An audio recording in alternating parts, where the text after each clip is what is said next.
Scout approached the massive crystalline control structure at the center of the ancient chamber with movements that combined his familiar canine grace with something far more purposeful and ancient. His eyes now blazed with golden light that seemed to contain the accumulated wisdom of the Guardian civilization, and when he placed both front paws on the central crystal interface, the entire station began to respond in ways that left everyone speechless. The holographic displays surrounding them exploded into brilliant life, showing not just the history of the Guardians, but real-time status reports from every system throughout Nexus Prime. Scout's consciousness seemed to merge with the station's ancient control networks, and his small form became the focal point for technology that predated most galactic civilizations by millions of years. Jake watched in amazement as his loyal companion demonstrated abilities that transformed him from a simple pet into something that defied every assumption the galaxy's major powers had made about humanity and their place in the cosmic order. The golden retriever remained physically unchanged, but the intelligence flowing through him was clearly operating on levels that made even the most advanced alien civilizations look primitive by comparison. Dr. Amy Carter's instruments were recording energy signatures that rewrote fundamental scientific principles. The quantum field interactions Scout is generating are creating stable wormhole effects within the station's computer networks, she whispered in awe. He's not just interfacing with the Guardian technology, he's becoming part of it. The station's emergency systems began shutting down in perfect sequence as Scout's connection with the ancient controls deepened. The self-destruct countdown stopped at 2 hours and 37 minutes, then reversed itself as the Guardian protocols recognized the presence of their genetic legacy and determined that the current crisis had served its purpose as a test of worthiness. Throughout Nexus Prime, the force fields that had trapped various alien delegates began deactivating in careful order. Life support systems that had been failing suddenly restored themselves to perfect working condition. The toxic gas leaks sealed themselves, and the damaged sections of the station began automated repair procedures using technology that none of the current galactic civilizations understood. Captain Lisa Hayes contacted Jake with wonder, replacing the panic that had filled her voice for hours. Jake, whatever Scout is doing, it's working. All systems are coming back online, but they're operating at efficiency levels we've never seen before. It's like the station has been upgraded to technology that's centuries ahead of anything we thought possible. Commander Rebecca Stone's voice came through the communication system with reports that sounded impossible. The computer networks are showing complete integration between all systems. Every mechanical failure that has occurred on this station over the past 5 years has been repaired simultaneously. We're reading perfect atmospheric balance, optimal power distribution, and structural integrity that exceeds original design specifications. But Scout's demonstration went far beyond simple technological control. As his connection with the Guardian system strengthened, the ancient chamber began displaying the complete history of the Guardian civilization and their reasons for seeding the galaxy with their genetic legacy. Before transcending physical existence entirely, the holographic records showed that the Guardians had watched the development of younger civilizations for millions of years, waiting for species that would prove worthy inheritors of knowledge that could either elevate galactic society or destroy it completely.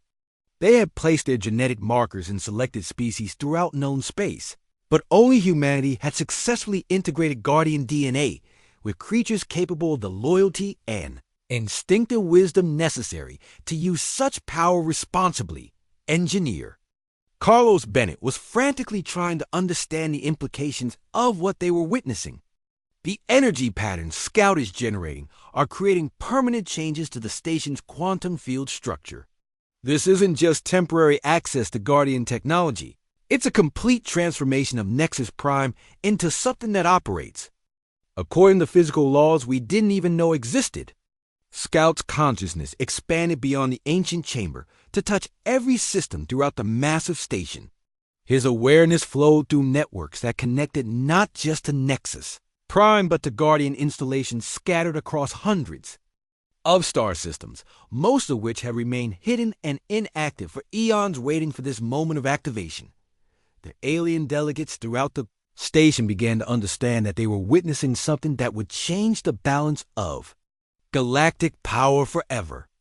The Zephyrian ambassador Zefkar, who had spent days mocking Scout as a primitive animal, found himself staring at displays showing Guardian technology that made his own. Civilization's achievements looked like the fumbling attempts of children.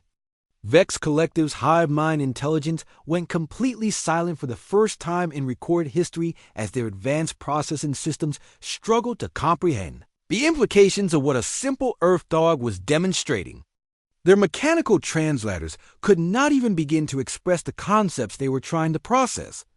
The crystalline archons, beings of pure energy who had considered themselves among the most advanced consciousness in the galaxy, projected thoughts filled with humble awe as they realized they were in the presence of genetic descendants of a civilization that transcended even their energy-based existence.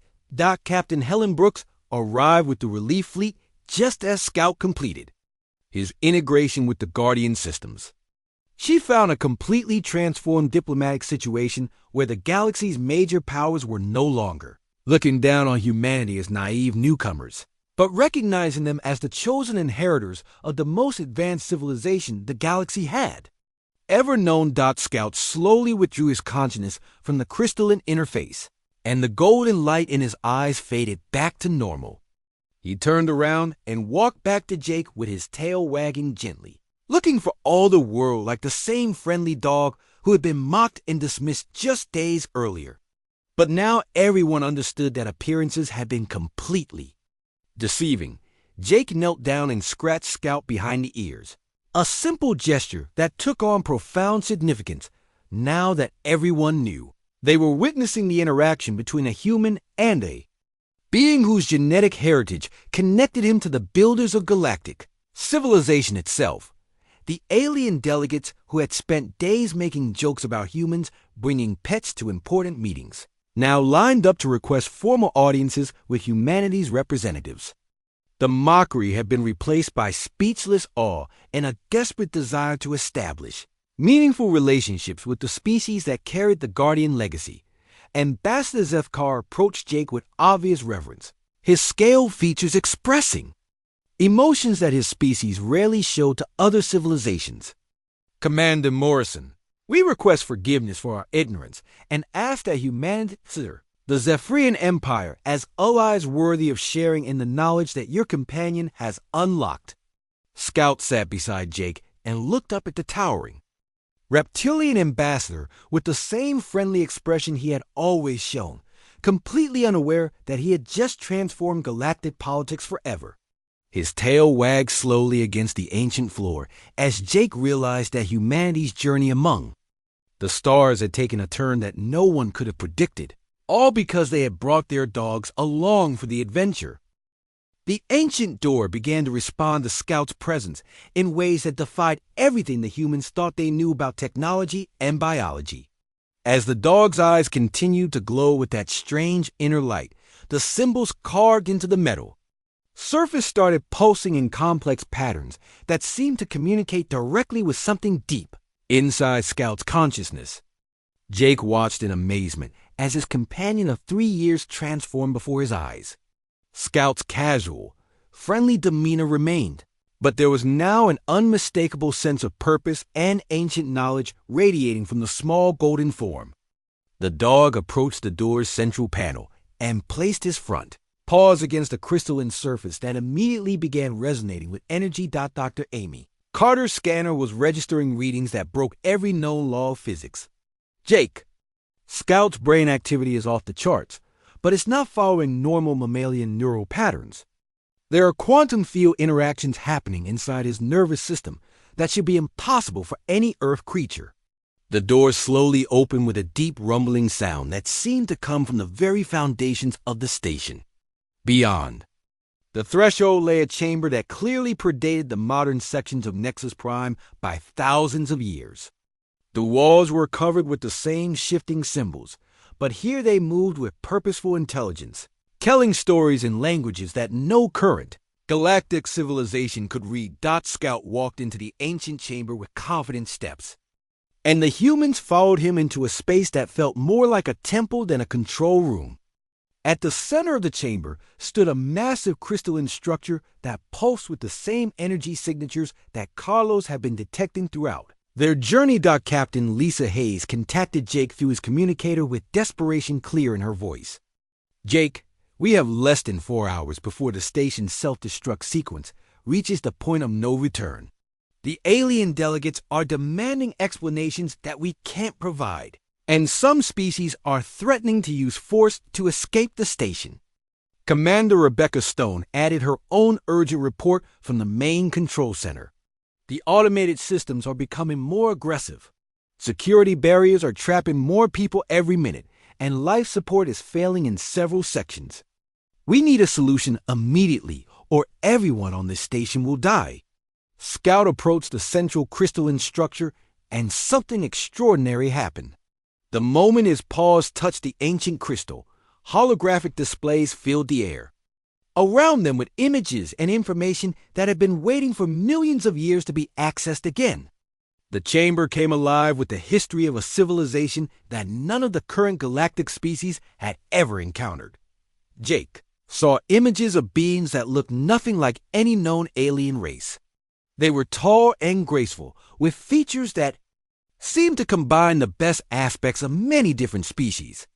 The holographic records showed them building Nexus Prime as more than just a trade station, but as a testing ground and repository for their most advanced knowledge. Engineer Carlos Bennett was frantically recording everything his instruments could capture. These energy patterns are beyond anything in our scientific databases. The technology here makes our most advanced systems look like primitive tools, but somehow Scout is interfacing with it, as if he was born to use these controls. The truth began to unfold through a combination of holographic records and Scout's own demonstration of abilities that no one had suspected he possessed. The ancient beings in the recordings were called the Guardians, and they had seeded the galaxy with their genetic legacy long before most current civilizations had evolved. Beyond primitive tribal stages. Dr. Amy Carter watched in stunned silence as the holographic displays showed the Guardians' final project before their civilization transcended physical existence. They had taken their own genetic patterns and merged them with the DNA of various species throughout the galaxy, creating living keys that could access their hidden technologies when the time was right. On Earth, this project had involved combining Guardian genetics with the loyalty and instincts of canines, creating beings that appeared to be ordinary dogs but carried within them the quantum awareness and psionic abilities of one of the galaxy's most advanced civilizations. Scout was not unique, but was part of a carefully planned program that humanity discovered accidentally when they found Guardian artifacts on Mars. Jake felt memories surfacing that he had been instructed to keep secret for years. The Mars expedition had uncovered more than just ruins and ancient technology. They had found genetic samples and detailed instructions for creating Guardian-human hybrids that could serve as bridges between current galactic civilizations and the advanced knowledge left behind by their predecessors. Scout had been born from this project, along with several other dogs that had been placed with selected human crews throughout the fleet. The program was classified at the highest levels because humanity's leaders knew that revealing the existence of Guardian descendants would fundamentally change the balance of power in galactic politics. Tony Rodriguez was beginning to understand why his security clearance had never included information about Scout's true origins. "You knew," he said to Jake with growing realization. "You've known what Scout really is from the beginning." Jake nodded slowly as more memories came flooding back. The project was called Guardian Legacy. Only a few dozen people in human government knew about it. We were told that Scout and the others like him would eventually demonstrate abilities that could help humanity find our place among the galactic civilizations. But we never expected anything like this. The holographic displays showed that Nexus Prime itself was designed to respond to Guardian genetic signatures. The station's true purpose was not just facilitating trade between different species, but serving as a test to determine which civilizations were ready to inherit the advanced knowledge that the Guardians had left scattered throughout the galaxy. Scout's apparent simplicity had been the perfect disguise. While the alien delegates mocked what they thought was a primitive pet, they were actually in the presence of a being whose genetic patterns could unlock technologies that their own civilizations had been trying to understand for thousands of years. The crisis affecting the station was not a malfunction, but a security protocol. The Guardian systems had detected the presence of one of their genetic descendants and activated procedures designed to test whether the current galactic community was worthy of accessing the advanced knowledge stored within Nexus Prime's hidden systems. Scout looked back at Jake with an expression that was still unmistakably that of a loyal dog. But now everyone in the chamber could see the ancient intelligence that had always been present behind those brown eyes. The revelation was complete, but the test was just beginning, and the fate of everyone on the station depended on what happened next. The alarm sirens began wailing throughout Nexus Prime at exactly 1400 hours on the fourth day of negotiations. Red warning lights flashed in every corridor as the station's automated voice announced in multiple languages that all diplomatic personnel should remain in their current locations.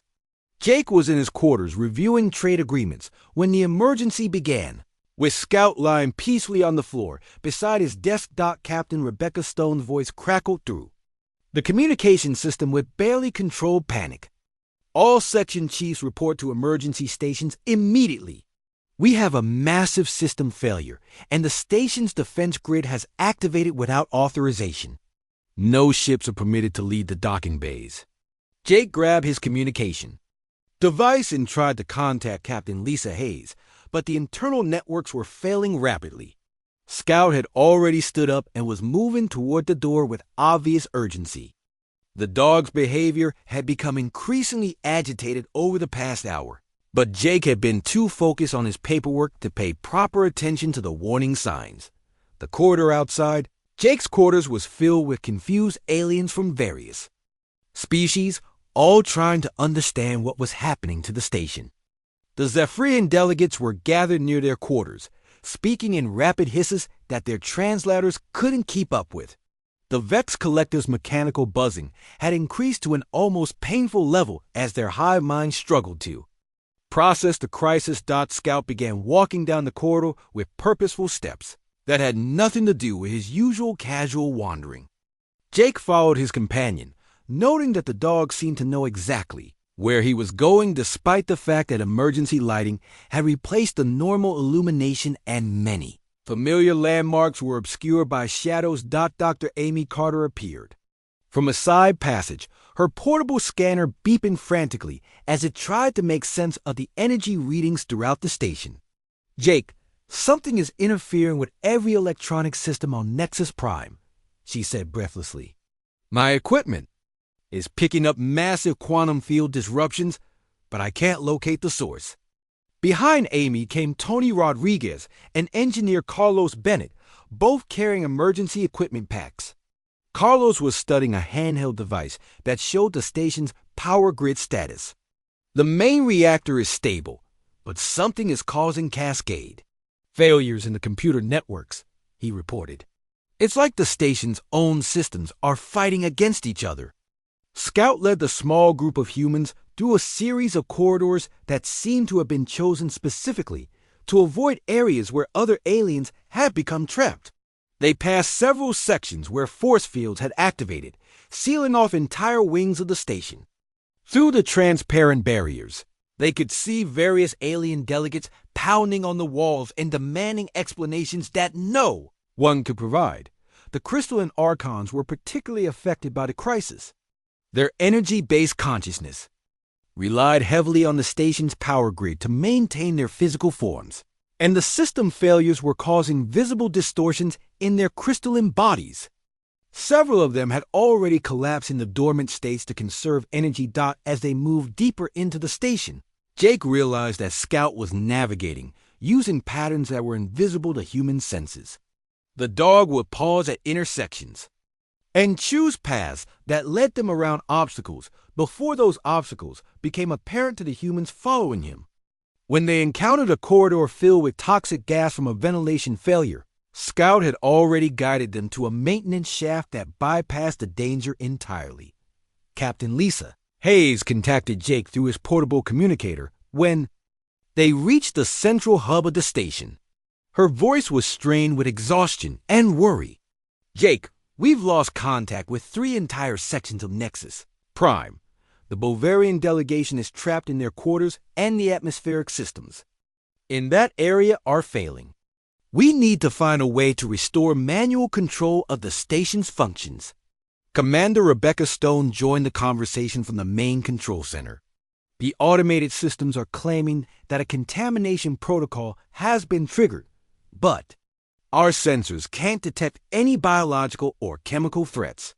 Something else is causing the station to lock down, and we can't override the commands." Scout had led them to a section of the station that Jake had never seen before.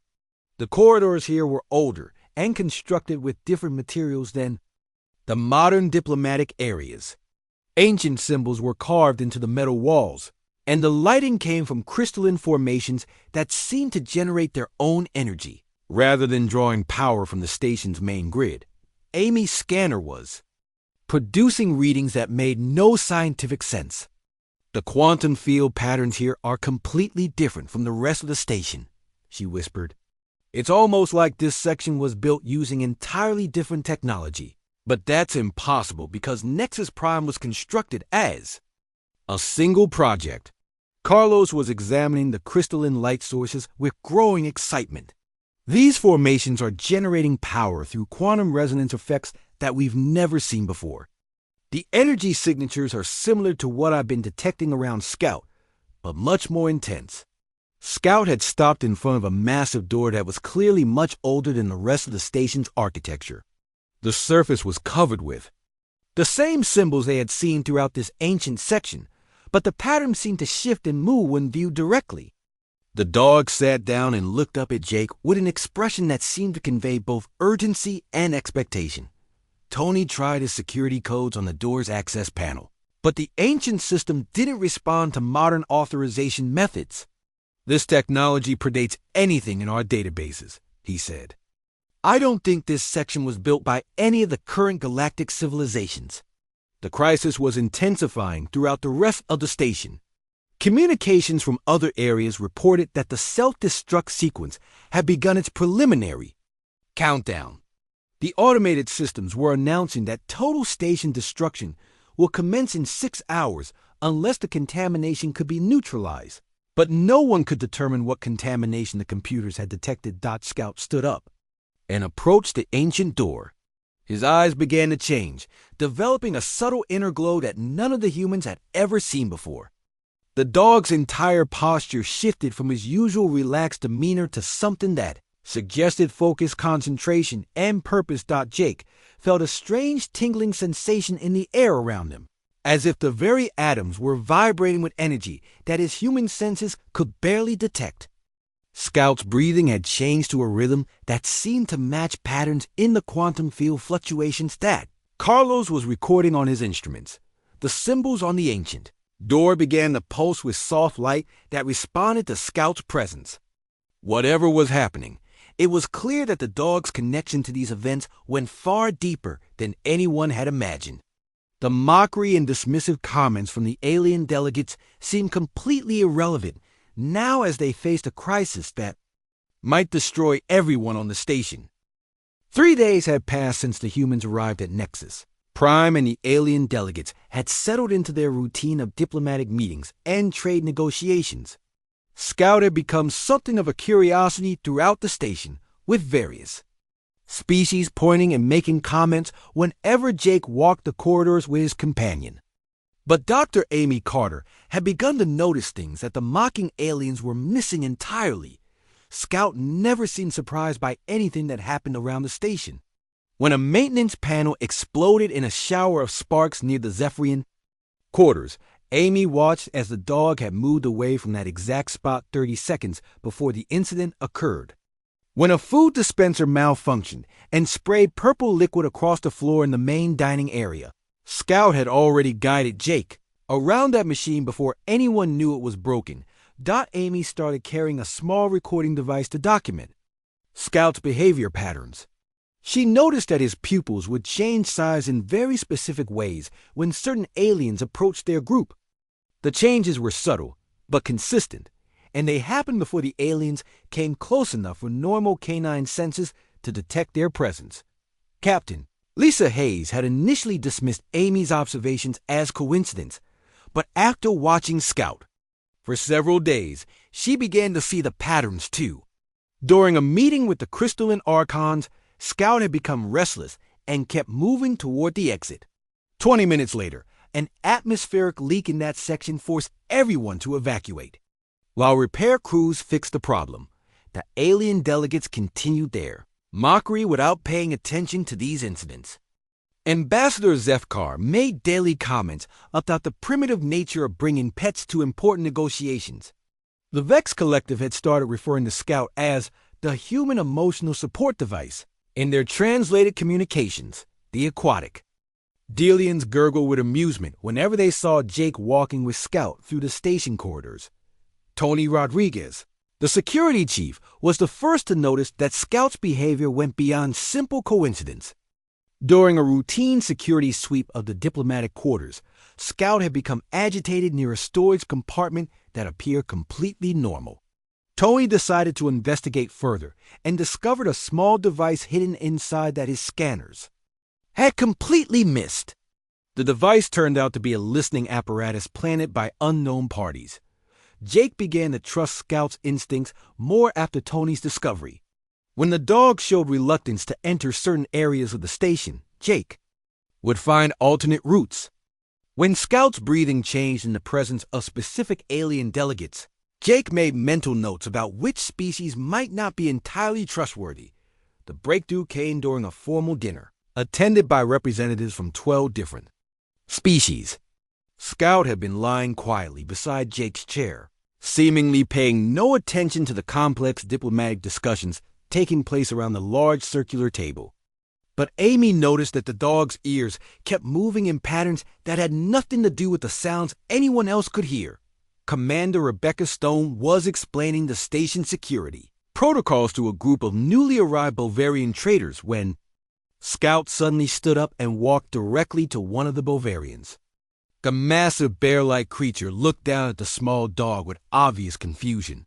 Scout sat down in front of the alien and stared up at him with intense focus. "Your pet is bothering our guests," Zefkar commented with his usual disdain. "Perhaps. Humans need to learn proper control of their animals before joining civilized galactic society." Jake was about to call Scout back when Tony's security scanner began beeping frantically. The device had detected high-energy weapon signatures coming from the exact Bovarian that Scout was watching. A quick scan revealed that the trader was carrying a banned neural disruptor hidden in his equipment pack. The discovery caused immediate chaos in the dining area. The Bovarian was detained by station security, while other delegates demanded explanations. Through all the confusion, Scout simply returned to his place beside Jake's chair and lay down as if nothing unusual had happened. Dr. Amy Carter was recording everything on her portable scanner. The readings showed that Scout's behavior had changed. Precisely 47 seconds before Tony's equipment detected the hidden weapon. There was no logical explanation for how an Earth dog could sense advanced alien technology that sophisticated scanners had missed. Engineer Carlos Bennett approached Amy after the incident to share his own observations. His environmental sensors had been picking up unusual quantum field fluctuations whenever Scout displayed his strange behaviors. The patterns made no sense according to everything Carlos knew about quantum physics, but the correlation was undeniable. That dog is reacting to things that shouldn't be detectable by biological senses, Carlos whispered to Amy during a quiet moment. My equipment shows energy signatures that change whenever he gets agitated, but I can't figure out what's causing them. The alien delegates were beginning to take notice of Scout's unusual awareness, though most still refused to admit that a primitive Earth creature could possess abilities they didn't understand. The Vex Collective had started buzzing with confused chatter whenever Scout was present in their meetings. Their hive mind intelligence was struggling to process how a non-sentient animal could consistently anticipate events before their advance. Prediction Algorithms. Captain Lisa Hayes received a report from the station's computer systems that made her question everything she thought she knew about Scout.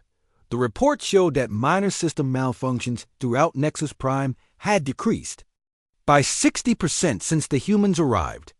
The computer couldn't explain why mechanical failures were becoming less frequent, but the timing coincided perfectly with Scout's presence on the station. The crystalline archons attempted to scan Scout with their energy-based consciousness during a diplomatic reception. Their telepathic abilities could penetrate the thoughts of most biological creatures, but when they tried to examine the dog's mind, they received readings that made no sense to their advanced understanding of consciousness and intelligence. Jake noticed that Scout had begun leading him through specific routes around the station that seemed random, but always avoided areas where problems occurred later. The dog would pause at intersections and choose directions that Jake couldn't understand, but following Scout's choices consistently kept him away from accidents, malfunctions, and potentially dangerous situations. One afternoon, Scout led Jake to a section of the station that was supposed to be off-limits to diplomatic personnel. The dog sat down in front of a maintenance door and whined softly, something he rarely did. When station security investigated, they found that critical life support equipment behind that door was showing early signs of failure that could have caused a catastrophic emergency if left undetected. The aliens, who had spent days mocking Scout as a primitive pet, were slowly beginning to realize that something extraordinary was happening, though none would admit it openly. Their superior attitudes were being challenged by a small golden dog who seemed to know things that their advanced technologies and evolved intelligences were missing entirely. Scout remained completely oblivious to the growing attention and speculation surrounding him. He continued to behave like a normal, happy dog who enjoyed walks with his human companion and treats from the station's food dispensers. But Amy's recordings were building a picture of abilities that defied every scientific principle she understood about Earth animals and their capabilities. The massive metal doors of Nexus Prime Trade Station hissed open as Commander Jake Morrison stepped through the airlock with steady confidence. Behind him walked Captain Lisa Hayes and the rest of his diplomatic team from the exploration vessel Horizon. But what caught every alien eye in the docking bay was not the humans themselves, but the small golden-furred creature walking calmly beside. Jake on four legs. Scout trotted along with his tongue hanging out slightly and his tail moving in gentle waves. His brown eyes looked around the enormous space with what seemed like simple curiosity. The dog appeared completely ordinary by Earth standards, but to the dozens of alien species gathered in the bay, he looked like nothing more than a primitive animal.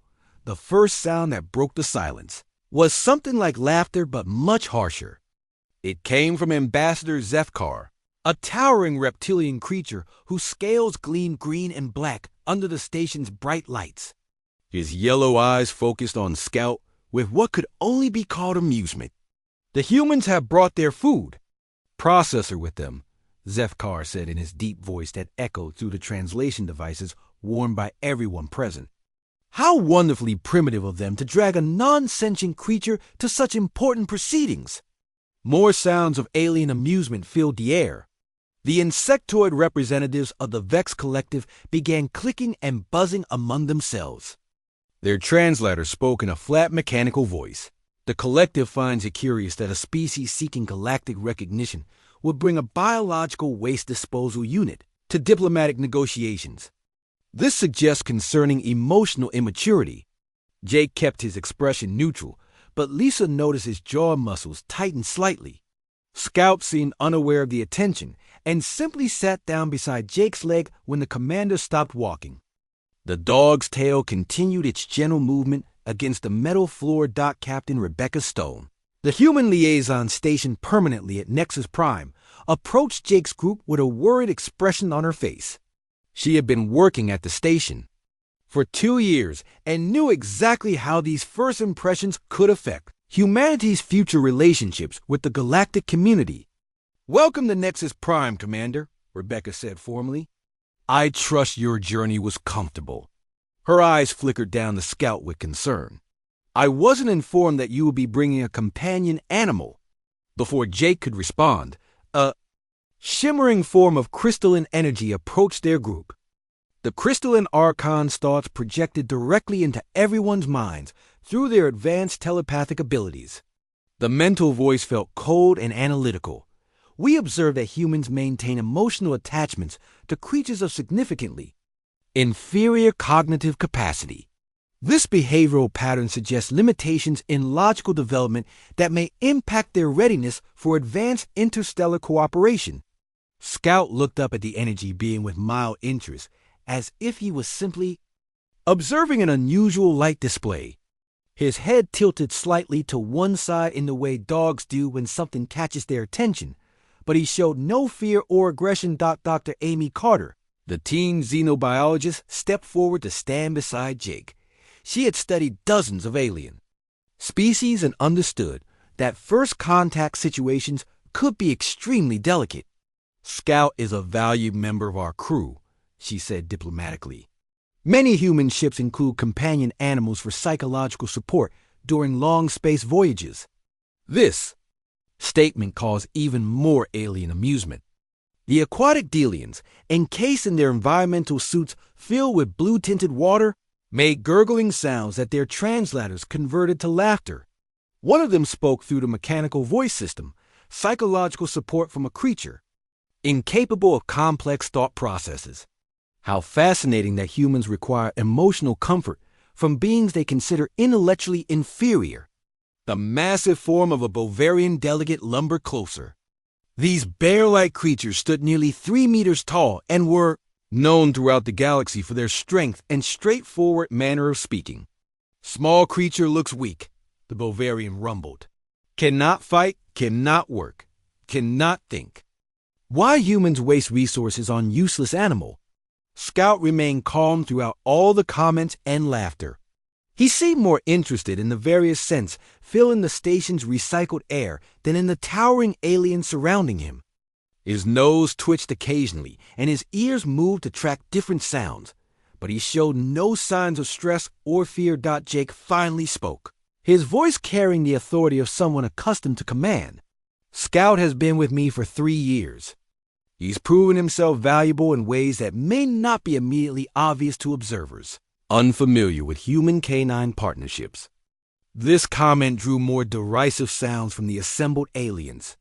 Zefkar's scaled lips pulled back in what might have been a smile, revealing rows of sharp teeth. "Partnership," he repeated with obvious mockery. "The human speaks of partnership with a creature that lacks the cognitive ability to understand the concept of interstellar politics. Perhaps this explains why humanity has achieved so little compared to older galactic civilizations." The Vex collective buzzed with increased activity. Their mechanical translator delivered another cutting observation. "Analysis suggests humans may have difficulty distinguishing between sentient allies and non-sentient biological possessions. This raises questions about their capacity for meaningful diplomatic relationships with truly intelligent species." Lisa stepped closer to Jake, her hand moving instinctively toward the sidearm at her hip before she caught herself. The gesture was not lost on the alien observers, who seemed to find it even more amusing that humans would show defensive behavior over what they considered a simple animal.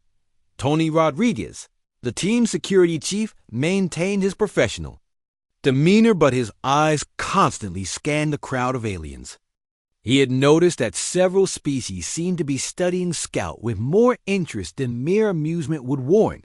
Though he could not determine their intentions, Engineer Carlos Bennett adjusted his equipment pack and whispered to Dr. Carter, "I'm getting some unusual readings from my environmental sensors. Nothing dangerous, but the electromagnetic patterns around here are more complex than our briefing suggested." Amy nodded but kept her attention focused on the diplomatic situation unfolding around them. She had spent months preparing for this meeting and knew that humanity's future, relationships with these species, could be determined by what happened in the next few hours. Scout chose that moment to stand up and stretch, performing the classic dog behavior of extending his front legs while keeping his rear end elevated. The simple action drew renewed laughter from many of the aliens present. To them, it appeared to be nothing more than the meaningless movements of a primitive creature with no awareness of the important proceedings taking place around him.